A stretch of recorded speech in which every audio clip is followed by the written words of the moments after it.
আসসালামু আলাইকুম। আজকে আমি আপনাদের সাথে একটি স্টোরি শেয়ার করব সত্য ঘটনা অবলম্বনে। আর ভিডিওতে আপনারা দেখতে পাচ্ছেন আমি একটি কেক বানিয়েছি। সেটার আমি ভিডিও আপনাদের সাথে শেয়ার করব। কেক বানাতে চলুন একটি গল্প করি আপনাদের সাথে। ২০ লাখ টাকার বিনিময়ে আমার বাবা আমাকে কন্ট্রাক্ট ম্যারেজ দিতে রাজি হয়ে যান। বিয়েটার প্রস্তাব আসছিল যে আমার বাবা ২০ লাখ টাকা দিবেন আর ওই ছেলেটি আমাকে কন্ট্রাক্ট ম্যারেজ করে লন্ডনে নিয়ে যাবে আমাকে। তো আমার বাবা রাজি হয়ে যান কারণ আমার বাবার অনেক টাকা পয়সা ছিল। উনার কোনো কমতি ছিল না। আর ছোটবেলা থেকে আমি পড়াশোনায় অনেক ভালো ছিলাম। আমার বাবা-মার একমাত্র মেয়ে আমি। আমার একটি ছোট ভাই আছে।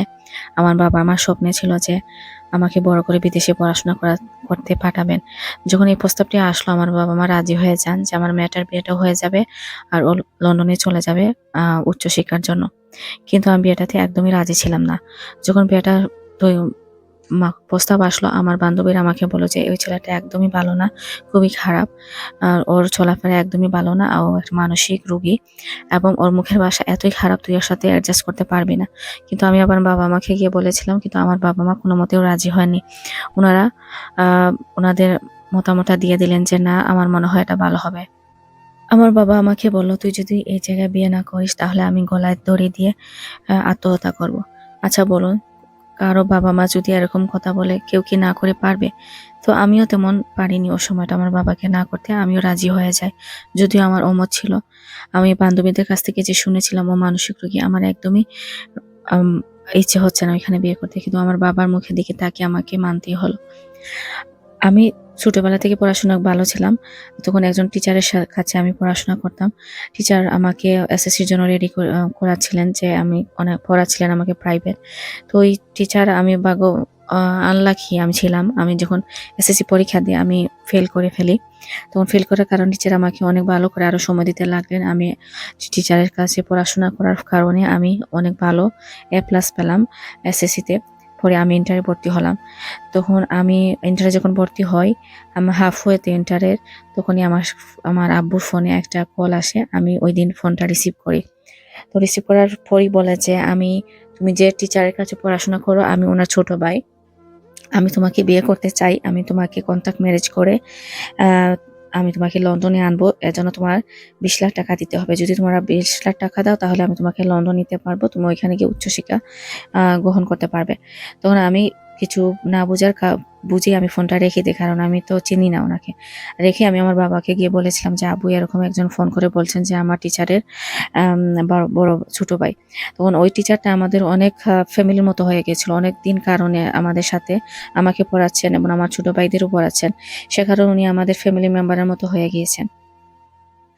তখন আমার আব্বু বললেন যে, "ফ্যামিলিটা অনেক ভালো। তুইও মানুষজন তোমাকে ওর রাস্তা থেকে সরতে বলতেছে। মানুষ তোমার ভালো চাচ্ছে না।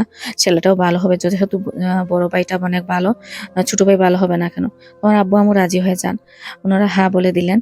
বিয়ের দিনক্ষণ ঠিক করে ফেললেন। এর মধ্যে আমার পেটের মধ্যে একটা টিউমার ধরা পড়ল। আমার ইন্টার পরীক্ষাও কাছে আসতে লাগলো। টিউমার ধরা পড়ার কারণে ডাক্তার আমাকে বেড রেস্ট করতে বলেছিল। আমি বেড রেস্টে ছিলাম। তারপর বিয়ের দিনক্ষণ আগিয়ে আসছিল। আমি রেস্ট থাকাকালীন সময় ওনারা আমার জন্য কিছু শপিং করে নিলেন। বাজারে যত সস্তা জিনিস ছিল কম দামে সবগুলো ওনারা বেছে কিনলেন আমার জন্য। আমি একটু সুস্থ হওয়ার পর আমাকে নিয়ে আমার হবু হাসব্যান্ড গেলেন। বললেন যে, "তোমার বিয়ের লেহেঙ্গাটা কেনার জন্য।" ওনারা বিয়ের লেহেঙ্গাটা অনেক কম দামে কিনেছিলেন যার কারণে আমার ফিট হচ্ছিল না, অনেক ছোট। আমি বলেছিলাম যে, "এটা আমার গায়ে হচ্ছে না।" উনি বললেন যে, "তুমি অনেক মোটা হয়ে গেছো, তোমার ওজনটা কমাও। বিয়ের সময় তো মেয়েরা অনেক শুকনা থাকে সেজন্য তোমার হচ্ছে না।" উনারা এই লেহেঙ্গাটাও চেঞ্জ করেননি আমার জন্য। এই ছোট লেহেঙ্গাটা আমার গায়ে হচ্ছে না সেটাই উনারা কিনে ফেলেছেন। কারণ উনারা কম দামে পেয়েছেন। তো আজ যখন উনার সাথে শপিং করার পর আমি রেস্টুরেন্টে গিয়েছিলাম। খাবার বিলটাও আমাকে দিতে হয়েছে। আমার হাসব্যান্ড আমাকে নিয়ে খেয়েছেন। তারপর বললেন যে, "বিল তুমি দাও।" উনার কাছে পয়সা নেই। অথচ উনি লন্ডন থেকে এসেছেন। উনি আমাকে বললেন যে, উনাকে আমি বিলটা দেওয়ার জন্য বাধ্য হয়ে আমাকে দিতে হলো। এবং এমনকি আমার বিয়ের কাপড়-চোপড় যে ট্রলিতে যাবে সেটাও পর্যন্ত আমাকে পে করতে হয়েছে। বিয়ের দিন সকালবেলা আমি আমার টিচারকে ফোন করে বলেছিলাম যে, "আপনারা আমার জন্য এত সস্তা জিনিস কিনেছেন। আমার জন্য তো কিছু কিনেননি। আপনারা শুধু আমাকে ইউজ করার জন্য এভাবে করতেছেন। এই বিয়েটা তো আপনাদের অ্যাকচুয়াল বিয়ে না।" তখন আমার টিচার আমাকে অনেক অপমান করলেন যে, "তোমার আব্বু যে আক্তের সময় যে আংটি দিয়েছিল আমার ভাইয়াকে ওটা অনেক কম দামি। তোমার আব্বু অনেক কৃপণ মানুষ। উনার টাকা থাকতেও উনি তোমার পেছনে টাকা খরচ করেনি। অযথা উনি আমাকে অপমান করতে লাগলেন। আমি শুধু এটাই বলেছিলাম যে আমার লেহেঙ্গাটা আমার গায়ে হচ্ছে না। তখন আমার বিয়েটা হয়ে যায়। তারপরও বিয়েটা হওয়ার পর পরের দিন সকালবেলা আমার হাসব্যান্ড সেই কথাটা শুনতে পেয়েছিল যে উনার বড় ভাই বলেছে যে মানে আমার যা টিচার ছিল উনি বলেছে যে আমি এরকম উনাকে রাগারাগি করেছি এবং কাপড়-চোপড় নিয়ে কথা বলেছি। তখন আমার হাসব্যান্ড সকালবেলা উঠে আমার গালে একটা ঠাস করে চড় মেলে দিল। বলল যে, "এটাই হচ্ছে তোমার এই বেয়াদবির আম আ রেজাল্ট।" তখন আমি বললাম যে, "কি ব্যাপার? তো আপনি আমার সাথে এমন ব্যবহার করছেন কেন?" উনি বলল যে, "তুমি আমার ভাইকে সাথে বেয়াদবি করেছো। তোমার এই কথার কারণে আমার বোন আমাকে বলেছিল আমি কি থাপ্পড় মেরেছি। এখন আমি তোমাকেও থাপ্পড় মারলাম। কারণ আমার বোনের কোনো দোষ না, দোষটা তোমার ফ্যামিলির।" উনি আমাকে বলল যে, "তোমাকে আজকে এই মুহূর্তে আমার ছোট বোনের কাছে তোমাকে ক্ষমা চেতে হবে। যদি তুমি ক্ষমা না চাও তাহলে আমি এখনই তোমাকে ডিভোর্স দিয়ে দেব।" নতুন বউ হওয়া সত্ত্বেও আমি বাধ্য হয়ে উনার বোনের কাছে আমি ক্ষমা চাইলাম। ক্ষমা চাওয়ার পর উনি আমাকে আমার মায়ের বাড়িতে নিয়ে আসলেন। আসার পর উনি আমাকে নিয়ে আর উনার বাপের বাড়িতে যাননি। ওইখানে আমার সাথে থাকা শুরু করলেন। ওইখানে থেকেই উনি আমার সাথে গালাগালি শুরু করলেন। আমাকে অনেক খারাপ ব্যবহার করতেন। এমনকি একটা টাকাও আমাকে দেননি। একটা জিনিসও আমাকে কিনে দেননি বা কোথাও বাইরে নিয়েও যান না। তো আমি হঠাৎই এরকম ২-৩ মাস হয়ে যাওয়ার পর আমার অনেক মন খারাপ। আমি একদিন অনেক দুঃখের একটা গান শুনতেছিলাম। আমার স্বাভাবিকভাবে আমরা মন খারাপ হলে আমরা দুঃখের গান শুনি। তো উনি এসে দেখতে পেলেন যে আমি দুঃখের গান শুনতে পারতেছি। উনি এসে আমার গালে ঠাস করে চড় মেরে দিলেন এবং বললেন যে, "তোমার কি আগের প্রেমিকের কথা মনে হচ্ছে? কিসের এত তোমার দুঃখ? তুমি কি আমার সাথে খুশি না?" বলে উনি আমাকে মারার কারণে আমার ঠোঁট দিয়ে রক্ত বের হতে লাগলো এবং আমার ঠোঁটটা অনেক ফুলে গেল। তখন আমি রাতের বেলা রুম থেকে বের হলাম না। খাবারও খাইনি। কারণ ওইখানে গেলে আমার আম্মু জিজ্ঞেস করবেন। পরের দিন সকালবেলা যখন আমি গিয়েছিলাম আমার ঠোঁটটা কিন্তু অনেক ফুলে গিয়েছে। তখন আমার আম্মু জিজ্ঞেস করছেন যে, "কিরে মা কি হয়েছে? তোর হাসব্যান্ডের সাথে কি তোর সবকিছু ঠিক আছে?" তখন আমি বললাম যে, "আম্মা হ্যাঁ, সবকিছু ঠিক আছে। কোনো সমস্যা না। তোমরা চিন্তা করো না।" এর মধ্যে উনি থাকা অবস্থায় উনি আমার জন্য এপ্লাই করলেন। এপ্লাই করার জন্য ওরা উম মানে না করে দিল। আমার ভিসাটা হচ্ছে না। তারপর উনি আবারও এপ্লাই করলেন। এপ্লাই করে আবার উনি চলে গেলেন লন্ডনে। যাওয়ার পর আমাকে আবারও রিফিউজ করল। কিন্তু আমার আব্বু বলেন যে, "ব্যাপার কি বুঝতে পারলাম না, কেন না করতেছে?" এর মধ্যে কিন্তু আরো কয়েকজনের ভিসা হয়ে গেছে আমার পরিচিত। উনাদের সবার হচ্ছে কিন্তু আমার হচ্ছে না। তখন আমার আব্বু আমার এক ফুফাতো ভাইকে দিয়ে বলেন যে, "এটা নিয়ে যা তো কোনো ট্রাভেলস থেকে জিজ্ঞেস কর যে এটা প্রবলেমটা কি কোনো প্রবলেম আছে কিনা?" তখন আমার ফুফাতো ভাই ওই একটা ট্রাভেলস থেকে জিজ্ঞেস করলেন। তো উনারা বলেন যে, "দেখেন এই ভিসাটা করা হয়েছে ওয়ার্ক পারমিট হিসাবে। আপনার ফুফাতো বোনকে ওয়ার্ক পারমিট হিসাবে নিবেন। উনি বউ হিসাবে আ ভিসাটা এপ্লাই করেনি যে তাকে ডিপেন্ডেন্ট ভিসা বলে।"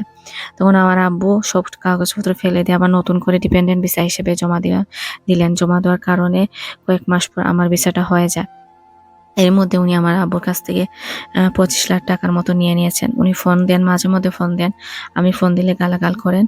উনার সময় নেই কি এর যা খারাপ অবস্থা। তো আমার কষ্টে আমি বুকের নিয়েই আমি টিকেটটা কাটলাম যে আমার হাসব্যান্ডের কাছে যাব। তারপর পরেও আমি মনের মধ্যে অনেক এক্সাইটেড হয়তো বিদেশে উনার কাছে চলে গেলে উনি আমার সাথে ভালো ব্যবহার করবেন। আমাদের সবকিছু ঠিক হয়ে যাবে। ইতিমধ্যে কিন্তু আমি কিছু বলিনি আমার ফ্যামিলিকে। কিন্তু আমার ফ্যামিলি কিছু বুঝতে পারছিলেন যে আমি আমি এখানে সুখী নয়।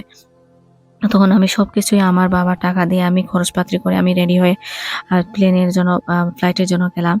ফ্লাইটটা ৩ ঘন্টা লেটে ল্যান্ড করেছিল। আমি দুর্ভাগ্যবশত উনার ফোন নম্বরটা আমি আ আমার মনে ছিল না। আমি ৩ ঘন্টা লেট হয়েছিল সেজন্য উনাকে আমি কল দিতে পারিনি। একি তো আমি লেটে ল্যান্ড করেছি। তার উপর আমার ফোন নম্বরটা ওয়াইফাইটা কাজ করতেছে না। নাম্বারটা আমার মনে নেই। তখন উনি নাকি উনার ফ্রেন্ড নিয়ে এসেছিলেন। আসার পর উনি অনেকক্ষণ ধরে ওয়েট করতেছেন। আমি অনেক লেটে যাওয়ার কারণে উনি অনেক রাগ করলেন। আমাকে আমার কাজিন ব্রাদারের বাসায় নিয়ে গেলেন। ওইখানে আমি ছিলাম। ওইখানে উনি আমাকে রেখে অনেক গালাগালি করলেন। ঐদিন আমাকে গালাগালি করে চলে গেলেন উনি। বললেন যে আমি এখানে থাকতে হবে। উনি আমাকে নিয়ে যেতে পারবেন না। তখন আমি অনেক কষ্ট পাচ্ছিলাম উনার ব্যবহারে। আমি অনেক লজ্জা পাচ্ছিলাম যে আমি নতুন এসেছি। আমার কাজিন ব্রাদার কি বলবে? তখন যখনই ওনাকে আমি ফোন দিতাম, উনি আমাকে গালাগালি করতেন। মাঝে মধ্যে আসতেন, এসে উনাদের সামনে আমাকে চড়-থাপ্পড় মারা শুরু করতেন। আমার চরিত্র নিয়ে অনেক খারাপ কথা বলতেন। তখন ওই আমার কাজিন ব্রাদারটা আমার দেশে আমার মাকে ফোন করে বলছিল যে, "আপনারা কার সাথে মেয়েটা বিয়ে দিয়েছেন? এটা তো একটা মানুষ না, অমানুষ। একটা কাপুরুষের সাথে মেয়েটাকে বিয়ে দিয়েছেন। সারাক্ষণ খারাপ ব্যবহার করে। ওর খোঁজ খবর তো নেয়ই না। অনেক খারাপ ব্যবহার করে।" তখন আমার আম্মু অনেক চিন্তিত হয়ে যান। ডাক্তার আমার আম্মুকে চেক আপ করে বলল যে আমার আম্মু মানসিক ভারসাম্য হারিয়ে ফেলেছেন, উনি মানসিক রোগী হয়ে গেছেন। তখন আমার আব্বু বাধ্য হয়ে আমার হাজবেন্ডকে ফোন করে বলেন যে আর কতদিন আপনি আমার মেয়েকে এভাবে একা ফেলে রাখবেন, একটা বাসা ভাড়া করে ওকে নিয়ে আসুন আপনার কাছে। এভাবে মানায় না, হাজবেন্ড ওয়াইফ আলাদা থাকবেন। তখন আমার হাজবেন্ড বললেন যে ওনার বাসা ভাড়া করার টাকা নেই, ওনাকে আরো 5,000 পাউন্ড পাঠিয়ে দিতে হবে। তখন আমার আব্বু বাধ্য হয়ে আরো 5,000 পাউন্ড পাঠিয়ে দেন। সবকিছু মিলিয়ে 30,000 পাউন্ডের মতো উনি আমার আব্বুর কাছ থেকে নিয়ে এসেছেন। তারপর উনি একটি বাসা ভাড়া করলেন, উনি আমাকে নিয়ে ওই বাসাতে উঠলেন। ওঠার পরেই উনি নানান ধরনের বাহানা শুরু করলেন যে আমি একা পারতেছি না, তুমি ইয়া করো, কাজ করতে হবে তোমাকে। তখন আমাকে একটা কাজে লাগিয়ে দিলেন, 10-12 ঘন্টা আমি কাজ করতাম। কাজ করার পরে এসে ওনার জন্য ফ্রেশ রান্না করতে হতো।